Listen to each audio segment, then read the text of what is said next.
अगर कुछ हासिल करने की लगन, जज्बा हो तो इंसान ऊंचाइयों की सीढ़ियां चढ़ता जाता है। इसी की एक मिसाल है साद अनवर, जिन्होंने बरसों का सफ़र महीनों में तय किया और कामयाबी की मंजिल हासिल की। आदाब, मैं हूँ आपके साथ आमना फारूक और आप देख रहे हैं आवाज़ दी वॉइस।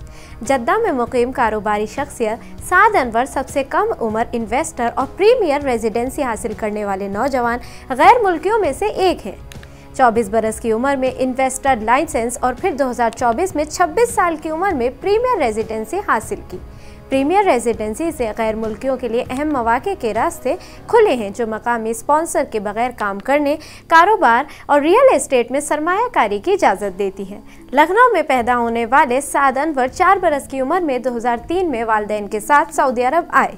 आपको बता दें कि साद अनवर का फैमिली बैकग्राउंड इतना अच्छा नहीं था। इंटरमीडिएट के बाद घरेलू जिम्मेदारियों के बाइस महज 18 बरस की उम्र में अपने करियर का आगाज़ किया। हैरान कुन बात यह है कि जिस दिन इंटरमीडिएट का रिजल्ट आया उसी दिन जॉब इंटरव्यू भी था। उन्होंने क्लाइंट सेल्स एग्जीक्यूटिव की हैसियत से पहली जॉब एक कंसल्टेंसी फर्म में की, जो 5 माह चल सकी। एक और कंपनी में गए जहां 3 माह जॉब की, फिर 1 साल कोई जॉब नहीं की। फिर 2018 में एक सऊदी कंपनी ज्वाइन की, यहाँ फाइनेंस, मार्केटिंग, सेल्स सब काम खुद किए।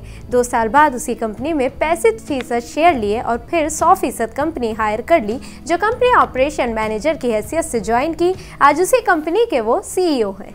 उनका कहना था कि प्रीमियर रेजिडेंसी हासिल करने के बाद कारोबारी शोबे में मज़ीद तरक्की की मनाजिल तय किए। सऊदी मार्केट में मुतअद्दिद गैर मुल्की कंपनी और ट्रेडमार्क्स को मुतारिफ कराया। यूरोप और खलीज समेत पूरी दुनिया देख चुका हूँ। मैं समझता हूँ सऊदी अरब बिजनेस और सरमायाकारी के लिए महफूज मुल्क है। विजन 2030 ने मुमकिनत को तब्दील और तरक्की की तरफ गामजन किया है। इसी के तहत सरमायाकारी को मराद और प्रीमियर रेजिडेंसी दी जा रही है। सरमायाकारी आने से मुलाजमतों के मौके भी बढ़े हैं। मुस्तकबिल के अहदाफ के हवाले से उन्होंने बताया कि 75% बिजनेस और 25% सोशल वर्क पर फोकस किया है।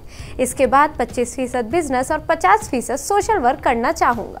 साद ने नए इन्वेस्टर और नौजवानों को मशवरा दिया कि 25% हार्ड वर्क, 75% स्मार्ट वर्क और मुस्तकबिल मिजाजी ये कामयाबी की कुंजी है। कामयाबी तो सब देखते हैं, लेकिन इसके पीछे जो जद्दोजहद है उस पर बात नहीं की जाती है।